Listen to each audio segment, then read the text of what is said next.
From a coin forged for Middle-earth to America's largest single-month mint run in years, this is your weekly Numismatic News Roundup. The Royal Mint is joining in on the Lord of the Rings fever by releasing its own Lord of the Rings coin. It's a 50 pence, and it marks the 25th anniversary of the Fellowship of the Ring hitting cinemas. The reverse centers on the One Ring itself, wrapped in the famous Elvish lettering and black speech inscription, "One Ring to rule them all." A selection of the coins use what the Mint is calling caustic technology, engineered surfaces with geometry that reflects light so that when you tilt the coin, the Eye of Sauron reflects onto nearby surfaces. Prices starting at £15 for the uncirculated coin to several £1,000s for the proof gold. And this is just Chapter 1. 6 more coins are coming over the next 3 years to mark the anniversary of the other 2 films. That kind of cinematic momentum was just one of several big release days this week, and the next one couldn't be more different in tone. The US Mint opened orders for the semi-quincentennial Enduring Liberty $half in 2 formats, a 2-roll set of 40 coins at $60 and a 200-coin bag at $180, both containing circulating quality $half struck at Philadelphia or Denver, dual dated as 1776 to 2026. The design is a 1-year only issue. The obverse shows the Statue of Liberty looking towards the future. The reverse depicts Liberty passing her torch to a new generation, with the inscription, "Knowledge is the only guardian of true liberty." Worth remembering, this is the first circulating $half since 1964 to be issued without the portrait of President Kennedy. Production limits are set to 60,000 2-roll sets and 30,000 bags, with initial household caps of 10 and 2 respectively. The semi-quincentennial machine isn't slowing down either, and just 2 days after the rolls drop, the Mint rolls out the heavy artillery. On May 28th, the US Mint begins accepting orders for the 2026 American Eagle 1-ounce gold-enhanced uncirculated coin, and this one is a series first. American Gold Eagles debuted in 1986. They've come in bullion, proof, and uncirculated. Never enhanced uncirculated, though. Until now, the mintage is capped at 7,500 coins, with a 1 per household limit for the first 24 hours, as is customary. Struck at West Point, the coins carry the W mint mark and the dual date of 1776 to 2026, with the Liberty Bell privy mark bearing the numerals 250. The obverse draws from the original bronze cast of Augustus St. Gordon's Liberty, with details restored and refined. The Mint doesn't offer subscriptions for gold coins like these, so this will be a real time scramble, and the 7,500 coins, well, the math isn't kind. From 7,500 coins scramble in West Point, we swing all the way across the Pacific to a much more relaxed offering. The Royal Australian Mint will release its 2026 premium coin roll set on June the 4th. The set includes uncirculated rolls of all 6 circulating denominations, each in a mint-branded wrapper sealed with a tamper-proof holographic sticker, and presented in a mint-branded box. It's listed at $285 Australian with no mintage cap. The headliner here is the $1 roll, which features the special edition Mob of Six Roos design. The original Mob of Roos has been a staple since 1984, designed by Stuart Devlin, but for 2026, and only for 2026, the Mint added a 6th kangaroo to celebrate the 60th anniversary of decimal currency. 1 kangaroo for each decade since 1966. In 2027, the design reverts back to only 5. So this is a 1-year coin, a tidy little snapshot of an anniversary, hopping past at face value. While Canberra keeps things light, 2 other mints this week took on much heavier subjects, broadcasting history and global sporting events.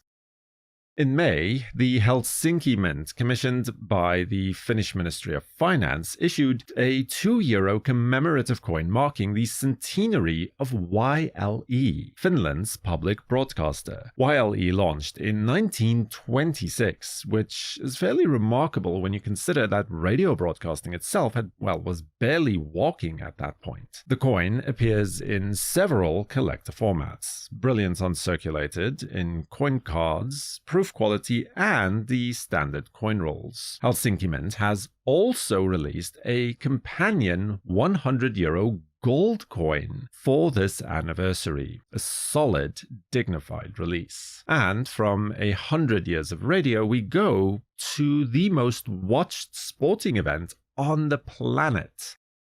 Mexico has unveiled 12 commemorative coins for the FIFA World Cup 2026, and this is a big one, both in terms of scale and significance. Mexico will be the first country ever to host the World Cup 3 times, after 1970 and 1986. The set breaks down as 4 bimetallic 20 peso circulating coins, 4 25 peso gold coins, and 4 10 peso silver coins. The 20 peso pieces are dodecagonal 12-sided coins, and they're already entering circulation. 9 of the 12 designs honor Mexico's 3 host cities, Mexico City, Guadalajara, and Monterrey, featuring landmarks like Templo Mayor, the Palace of Fine Arts, the Minerva statue, and the Crucible Fountain. The other 3 celebrate Mexico's natural and cultural heritage: the axolotl, the jaguar surrounded by monarch butterflies, and the La Calavera Carvancera, the posada illustration that became the Catrina. The gold coin carries a 1/4 troy ounce of pure gold, the silver carrying a full troy ounce. The 25 peso denomination is also a first for Mexico, created specifically for this set. That wraps up the new releases for this week, but the biggest story of the month is what's been happening at the US Mint's actual production lines.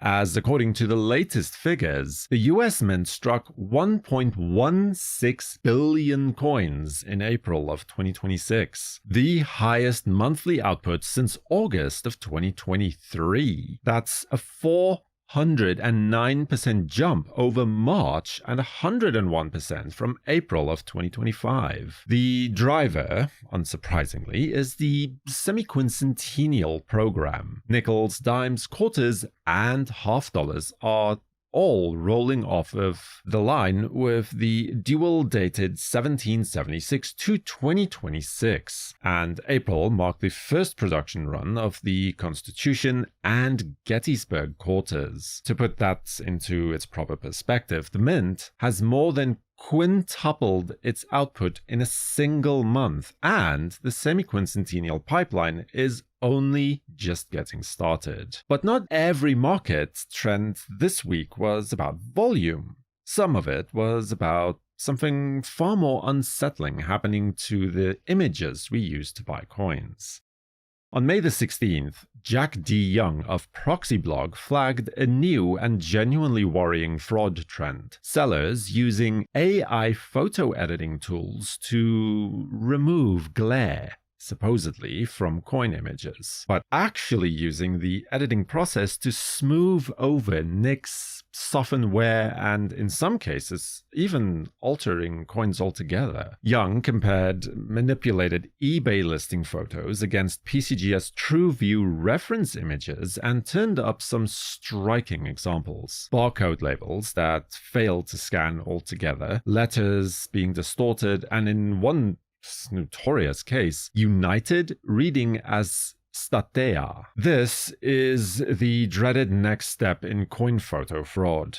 It used to be that you had to watch out for clean coins or whizzed surfaces. Now you have to watch for, whether the actual photo itself has been quietly rebuilt by AI. Young's advice is fairly solid. Verify certification numbers independently, cross-reference TrueView images where they are available, and walk away from any auction that the imagery just doesn't quite look right. Thankfully, not all numismatic news this week involves digital deception. Some of it is about something 1,000 years older and a lot more romantic.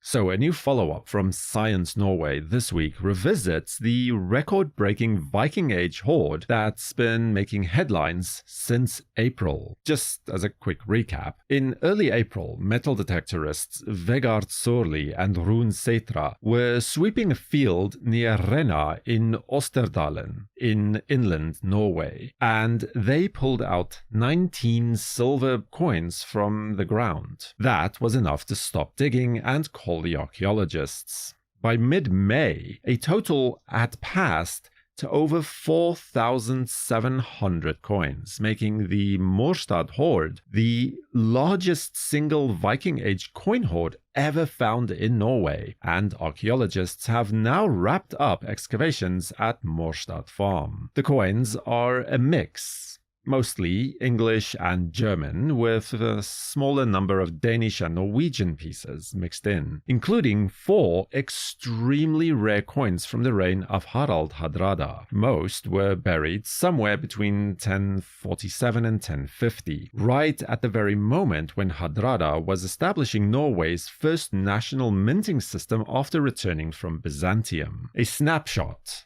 of an economy mid-transformation. But the question everyone keeps asking is, why here? Osterdalen is deep inland, not exactly your obvious destination for a Viking treasure hoard. The new analysis points actually to iron. You see, the region was full of small bog iron production sites 1,000 years ago. In fact, thousands of sites, according to some accounts, each capable of producing a few tons of iron, all exported south. As coin experts Svein Harald Gullbeck put it himself, until now, we knew that iron flowed out of the region, but we didn't know what came back in. And Mørstad, well, offers the answer. And the answer is apparently silver on a scale that no one expected, linking a remote Norwegian valley to international trade network that stretches from England to what is today Germany. Whoever buried those coins did so hoping to come back for them, and just never did. From 1,000-year-old buried treasure to much more contemporary kind of recognition, we close out this week. A second Trump Congressional Gold Medal bill has been filed in the House, H.R. 8594, called the Fight Act, and it was introduced by Representative Clay Fuller of Georgia, proposing a medal for President Trump, the Secret Service, and local law enforcement partners in connection with the now 3 protective incidents. It joins H.R. 5789, which is an earlier peace-themed Trump medal introduced in October of 2025. Both are now sitting in the House Financial Services Committees, 2 active proposals for the same recipient, but on very different grounds. Subscribe to WNN, and if you missed last week's episode, then you can still catch it right here. Next, for the World Numismatic News, I am Numisman saying thank you for watching, keep collecting, and have a fantastic day.